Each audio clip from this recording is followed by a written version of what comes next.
तर आज आपण इथे प्रिन्स कट ब्लाऊज कटिंग बघणार आहोत। तर त्यासाठी पहिले आपण माप मी सांगते। छाती आहे 30 आणि कंबर आहे 24, छोटं माप आहे। उंची आहे 12, आपण 12 मध्ये 1 इंच एक्स्ट्रा घेणार आहोत। 13 ला इथे मार्किंग केली आणि सरळ रेष येण्यासाठी मी पुढे सुद्धा एक 13 ला मार्किंग करून घेतली। हा पॅटर्न आहे प्रिन्स कट। चेस्ट साइज कमी असल्यामुळे आपण प्रिन्स कट मध्ये हा कटिंग करतो आहे। ही झाली आपली खालची लाईन। आपण इथं आपण घेणार आहोत शोल्डर। तर शोल्डर आपण घेणार आहोत 5,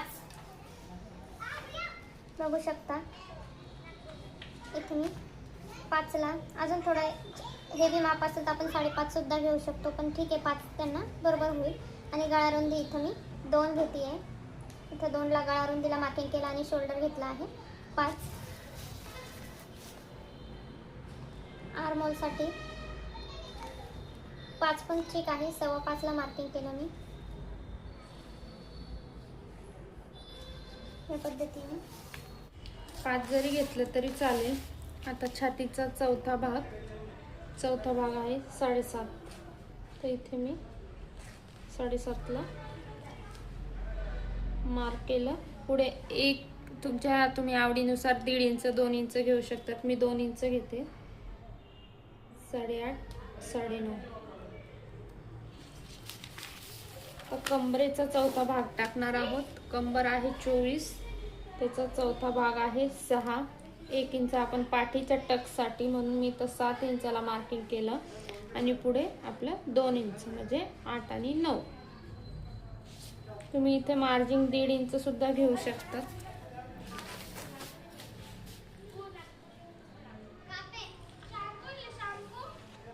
स्ट्रेट लाईन काढून घेतली मी आणि आता हे आपण जोडून घेणार आहोत।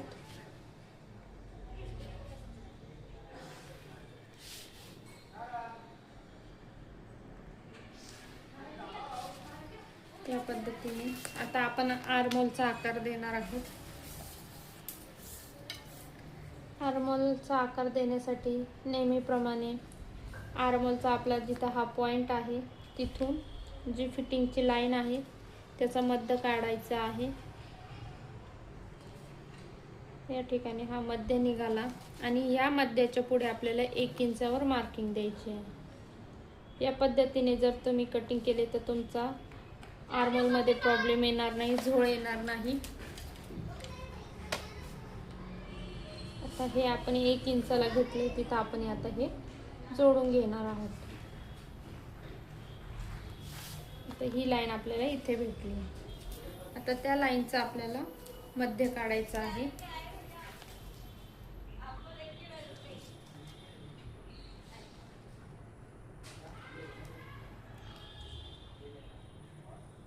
त्या लाईनचा इथे मध्य निघाला आहे।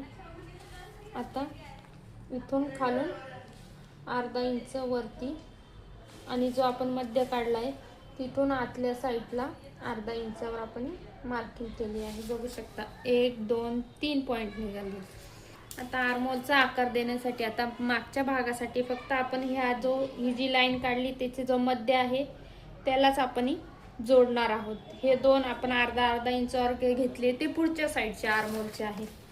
तर आर्महोलचा आकार देताना फिटिंग साईडनी थोडं अंतरावर पुढे यायचं आहे आणि इथून आर्महोलचा आकार देत जो आपण मध्य काढला आहे त्याला जॉईंट करायचा आहे आणि सरळ वरती जायचं आहे।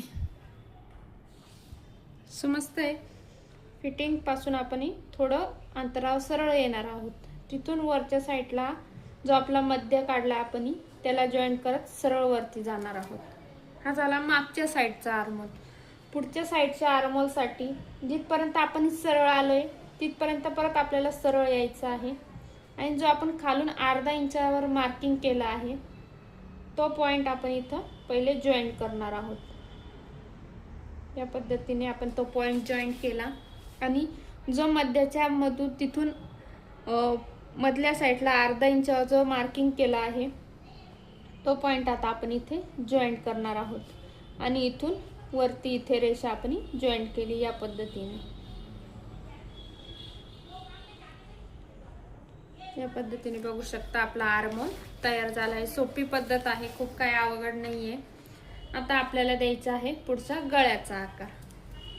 तो पुढचा गळा आहे 5.5 तर आपण 6 ला मार्किंग करून घेणार आहोत.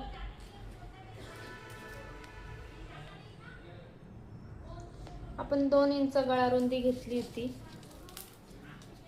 इथे आपण खालच्या साईडने सुद्धा 2 इंचाला मार्किंग करून चौकोन तयार करायचा आहे.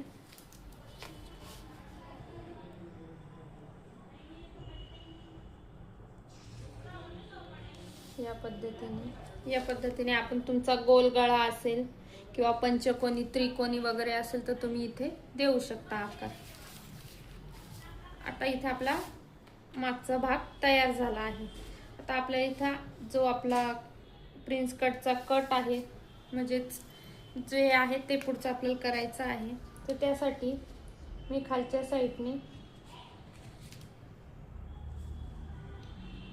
3.5 ला मार्किंग करून घेतला आहे आणि शोल्डर पासून टक्स पॉइंट घेणार आहे मी 9.5 ला. बघू शकता. तर आपल्याला कटोरीचा तो पुढचा भाग काढायचा आहे. त्यासाठी आपल्याला इथे टक्स द्यावा लागेल. तो मी घेतला आहे 2 इंचसाठी, 2 इंचावर घेतला आहे. तर हा पॉइंट आपण सरळ जॉईंट करून घेणार आहोत.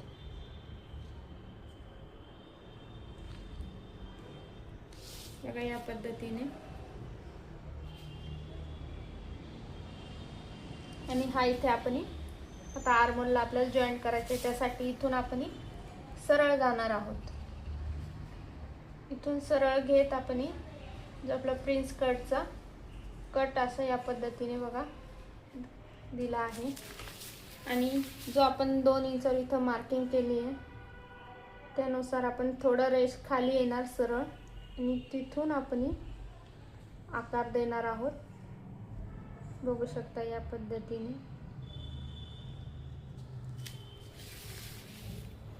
आता खाली आपण 1 इंच वाढवून घेणार आहोत.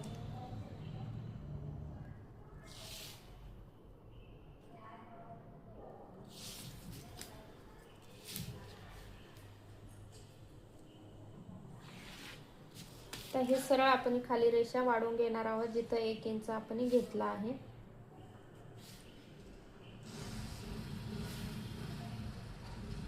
बघा इथं मी वाढवून घेतले जेवढ्या आपल्या वरच्या रेषा आहेत त्या. आता इथे आपले 2 इंच टक्स घेतला आहे, तो आपण कट केल्यानंतर आपल्याला इकडं कमी पडेल तर आपण इकडं वाढवून घेणार आहोत 2 इंच. तर हे बघा इथे मी 2 इंचला मार्किंग केली आणि इथे अर्धा इंच आपण एक्स्ट्रा वाढवून घेणार आहोत, अर्धा इंचला वरती. आता हे दोन्ही पॉइंट आपण जॉईंट करून घेणार आहोत. हे वाढवणं फक्त आपल्याला पुढच्या भागासाठी आहे. हे कट केल्यानंतर आपण साईडनी जर हे कट केलं तर हा सगळा मागचा भाग आहे. हे फक्त 1 इंच आपण पुढच्या भागासाठी वाढवत असतो. हे झाल्यानंतर ह्या लाईन पासून इथपर्यंत आपल्याला जोडून घ्यायचं आहे क्रॉस मध्ये. बघा या पद्धतीने. आता इथून इथे आपल्याला जोडायचं आहे क्रॉस मध्ये.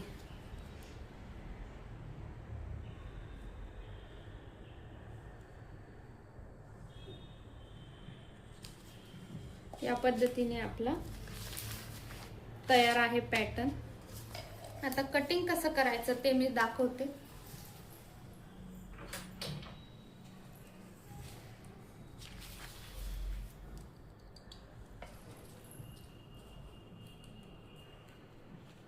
फर्स्ट आपण जसं मार्किंग केलंय फ्रंटचं त्या पद्धतीने सगळं कट करून घेऊ.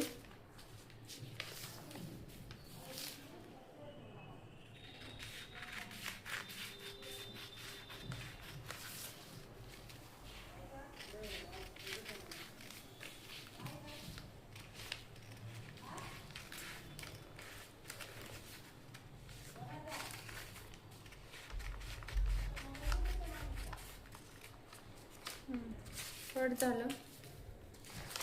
यानंतर हा जो आपण एक्स्ट्रा वाढवलेला भाग आहे तो आपण या पद्धतीने फोल्ड करून घेऊ.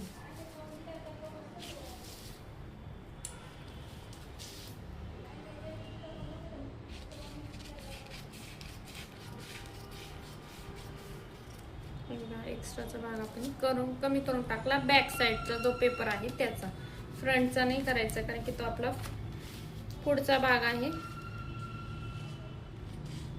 तर इथे मी साईडने थोडंसं कट करून घेतलं आणि इथून आपण आता जो एक्स्ट्राचा आपण 1 इंच वाढवला आहे तेवढा आपण पेपर फोल्ड करून घेणार आहोत. बघा या पद्धतीने. आणि आता आपण हे कट करून घेऊ.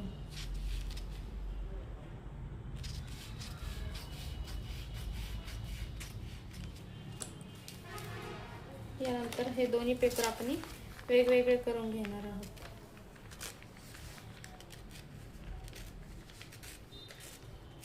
झाला. हा आपला बॅक व्यवस्थित निघाला आहे तो आपण साईडला ठेवू. आता आपण फ्रंट कडे येणार आहोत.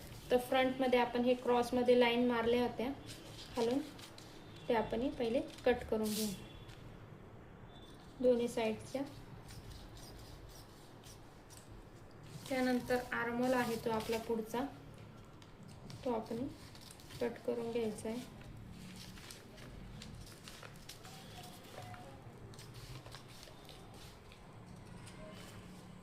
झालं. आता जो आपला आकार आहे प्रिन्स कटचा,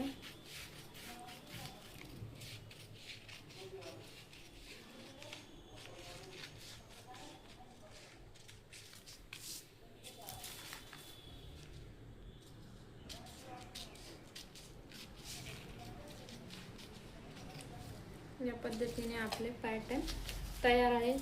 गळा तुम्ही तुमच्या आवडीनुसार घेऊ शकता किंवा तुम्ही शिवताना सुद्धा घेऊ शकता किंवा लगेच सुद्धा घेऊ शकता, तुमची इच्छा. या प्रकारे आपलं प्रिन्स कट पॅटर्न तयार आहे 30 साईजसाठी. जर तुम्हाला व्हिडिओ आवडला असेल तर व्हिडिओला नक्की लाईक करा आणि चॅनलला सबस्क्राईब करा. थँक्यू.